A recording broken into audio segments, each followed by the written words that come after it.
All right, so get this. Today we are going deep on Carl Jung, but specifically his theories on libido. And I know what you're thinking. Yeah. But hold on. It's not what you think. Oh. It's way bigger than just, that kind of energy. Okay. We've got excerpts here that focus on how Jung connects libido to religious experiences and symbolism. Got it. So we're talking about like the driving force of life itself here, not just the stuff that happens in the bedroom. Right. Yeah. Well, and that's what I think is so fascinating about Jung's work. Yeah. Is how he takes this idea of libido and expands it. Okay. He sees it as this wellspring of creative and psychic energy, right? Okay. It's a force that can be channeled in so many different ways. Oh, interesting. Whether it's religion or art or even just our drive to understand the world around us. Like it all comes back to this fundamental energy. It's almost like electricity, right? Exactly. You can plug a lamp into it, a computer, a whole factory, but you're using the same power source. That's right. So is that kind of what Jung is saying about libido for us? Exactly. For our psyche? Yeah, it's like the electricity of our psyches. Wow, okay. And the key for Jung is how this libido transforms. Oh, okay. Because he believed that transformation process is at the core of what we call religious experience. Okay. It's not about suppressing those urges or those desires. Right. It's about taking all that energy and redirecting it. Towards something bigger, something beyond ourselves. That is so cool. Right. Because it like totally reframes how we usually think about religion. Yeah. It's not about denying our instincts. It's about using them. Exactly. As fuel for growth. Yeah. Yeah. Personal and spiritual growth. Do you think that's like a new way of looking at things for a lot of people? I think for a lot of people, it's a very different perspective. Okay. And this is where it gets really interesting. Okay.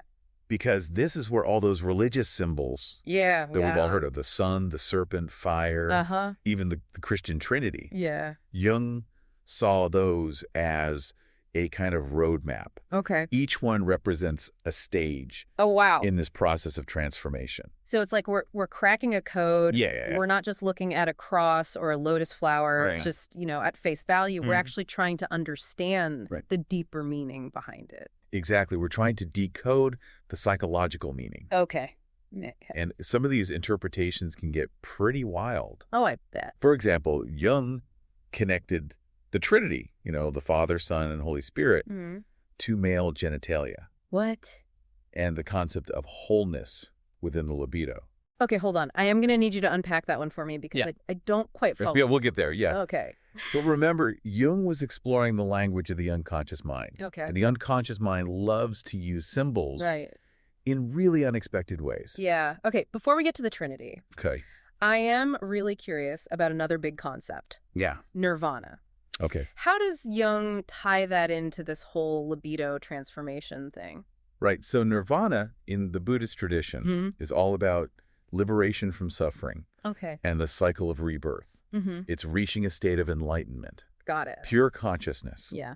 And this is where it connects with Jung. Okay. Because imagine if you could redirect all of your libido away from those earthly desires and ego-driven needs. Okay.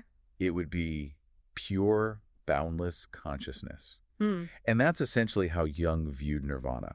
Wow. That puts a whole new spin on the idea of peace that's usually associated with Nirvana.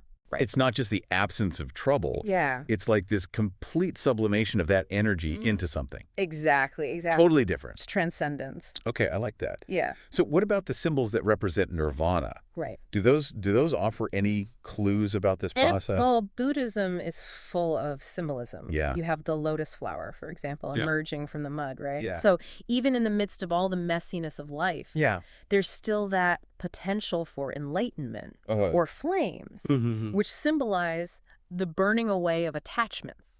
Oh, purifying yourself on the path to enlightenment. Okay. Even the Bodhi tree, where Buddha attained enlightenment, that becomes a symbol of wisdom. Oh, wow. The culmination of this whole transformative journey. I've always been so intrigued by those symbols. Yeah. But looking at it through this Jungian lens just adds this whole other layer of depth. It does, doesn't it? Yeah, like we're peering into the heart of human psychology and spirituality all through these symbols. That's exactly what Jung was trying to do. Wow. He believed that by understanding these symbols and how they relate to this transformation of libido, we could gain such profound insights into our own personal growth. It's like having a map. It is. It's like a map to navigate all the complexities of our inner world. Okay. Well, that brings us back to the Trinity. And this is where things get maybe a little controversial. Maybe a little, yeah. Right. But this is where we need to tread carefully. Okay. Because Jung's interpretations are just that. They're interpretations. They're not meant to diminish the importance that these symbols hold for people who, see them as sacred. Okay, yeah. So how did Jung see the Trinity in relation to this wholeness of the libido? Well, he suggested that the Trinity could represent different facets of the libido itself. Like what? The Father, symbolizing creation. The Son, representing redemption. Okay. And the Holy Spirit embodying enlightenment. So it's almost like they represent the journey of the libido itself. Yeah, you could see it that way. Like moving through different stages. Moving through stages of transformation, yeah. Okay, so in a way, it's like the Buddhist idea of transcending those earthly desires. You could make that connection. To reach a higher state. Yeah. But expressed through Christian symbols. That's one way to look at it. Yeah. But it's important to remember, these are complex ideas. Right. And Jung is offering just one lens through which to understand them. Okay. Ultimately, it's up to each person to form their own conclusions. You've given us a lot to unpack already. We have. And I feel like we've only just scratched the surface. Oh, okay. Before we dive deeper into specific symbols, can we just take a step back and talk about the process of libido transformation itself? Absolutely. I'm really intrigued by this return to the womb idea. Okay. What does that even mean? Yeah, the return to the womb, that's a fascinating concept. It is. And it's not about literally going back in time. Right, of course. It's a symbolic journey. Okay. Think of it as a yearning. Okay, yeah. For that sense of unity that we experienced in the womb, that sense of wholeness, of security. Okay. It's a metaphor for seeking that same integration within ourselves. Well, like a psychological unity. Yeah. And going back to that oneness. Right, before we develop that separate sense of self. Gotcha, okay. It's about moving towards a state where the ego, with all its anxieties and desires, dissolves, and we reconnect with a deeper part of our being. This makes me think about Jung's concept of the hero's journey. Okay. Is there a connection there? Absolutely. Absolutely. Yeah. Because remember, Jung saw the shadow as the unconscious part of our personality. Okay. It contains all those traits and impulses we try to hide, that we deem unacceptable. Yeah. And for Jung, confronting that shadow is essential. Essential for what? For growth. Okay. For both psychological and spiritual growth. So we're not trying to get rid of our shadow. We're trying to acknowledge it. Exactly. And understand it. Understand it. And then integrate it. Yes, integrate it into our sense of self. Got it. Yeah. So it's not about pretending it's not there. No. It's about finding a way to relate to it in a healthier way. In a healthier way. This makes me think about how Jung viewed religious experiences. Okay. He didn't just see them as these purely psychological things, right? He didn't. There was something more. Yeah, like something transcendent. Transcendent, yeah. Yeah, so what was that? Well, he believed that these experiences often tap into what he called the collective unconscious. Okay. Which is this shared reservoir of archetypes and primordial images that connect all of humanity. So it's like this deeper level of reality beyond just our own minds. Yes, beyond our individual psyche. Yes, that we can access through these experiences. That's exactly right. So it's not just about us on our own personal journey. Right. It's about our connection to something much bigger. It's about the individual and the collective. Yeah. And how they're intertwined. Okay. That's why he saw so much significance in religious symbols, in myths, in rituals. You know, you mentioned the Christian Trinity earlier, and I was thinking about how this collective unconscious idea could explain why different cultures develop their own sets of symbols and beliefs. That's a really interesting point. Like they're all tapping into the same source. Yeah. But expressing it. But expressing it differently. Yeah, in different ways. Exactly. And Jung believed that. Okay. He believed that these universal archetypes manifested differently across cultures. Okay. They were shaped by history, by social context, by the culture. So if religious experiences are tapping into something beyond us, did Jung believe in, like, a god? That's a tough question. I bet it is. And it's one that Jung himself struggled with. Okay. He didn't subscribe to any specific religious dogma. Gotcha. But he recognized the power of those experiences. He saw them as evidence of our capacity for transcendence. Okay. For connecting to something that lies beyond the limits of our own ego. So not necessarily a god in the traditional sense, but an acknowledgement that there's something more. Yeah, something greater than ourselves that we can connect with through these experiences. Yeah. Something that gives us meaning and purpose. This is also fascinating. It is. But I gotta be honest, I'm still struggling to connect it all to my own life. Right. Like, I understand these ideas intellectually, but how do I actually use them? That's a common challenge. Yeah. And I think it requires a shift in perspective. Okay. Instead of thinking about Jungian psychology as just a theory, try seeing it as a lens. A lens? Yeah, a lens through which to view your own experiences. Oh, okay. Start paying attention to the symbols that resonate with you, to the themes that come up again and again in your life. Okay. Because those are clues to the workings of your unconscious mind. So, like, if I keep having dreams about being lost in a labyrinth, it's not just a random dream. Yeah, it might not be, no. It's my unconscious trying to tell me something. Exactly. Oh, wow. Dreams are a powerful portal to the unconscious. Got it. And that labyrinth symbol, it could mean you're feeling lost in your waking life. Okay. Or maybe you're on this journey of self-discovery trying to navigate this complex inner world.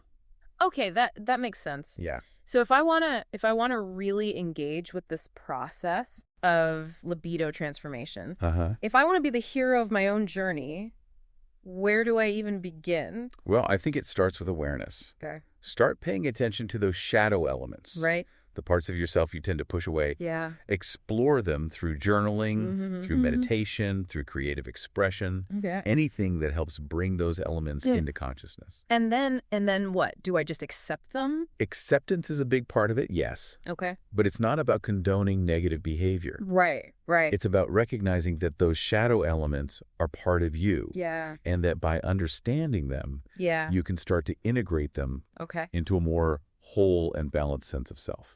So it's not about pretending the shadow isn't there. No. It's about learning to live with it. Exactly. In a better way. Yeah, healthier way. Yeah. Okay, that makes sense. Good. It's not about erasing it. It's about transforming it. Exactly. It's like turning lead into gold. Ooh, I like that. Or darkness into light. Yeah. It's about recognizing the potential for growth. This whole idea of transformation is so central to Jung. It is, isn't it? Yeah. It's not about reaching some fixed state of perfection. Right. It's about embracing this ongoing process of growth and evolution. Okay, I think I'm starting to get a handle on this. Good. But before we wrap up, can we talk about some specific examples? Sure. We touched on the Trinity, Nirvana. Yes. But I'm curious about some other symbols that pop up in dreams, in mythology. Yeah. What about the serpent? Ah, the serpent. That one always seemed kind of sinister to me. Yeah, the serpent is a fascinating symbol. It is. And Jung saw it as representing both positive and negative aspects. Oh, really? Yeah.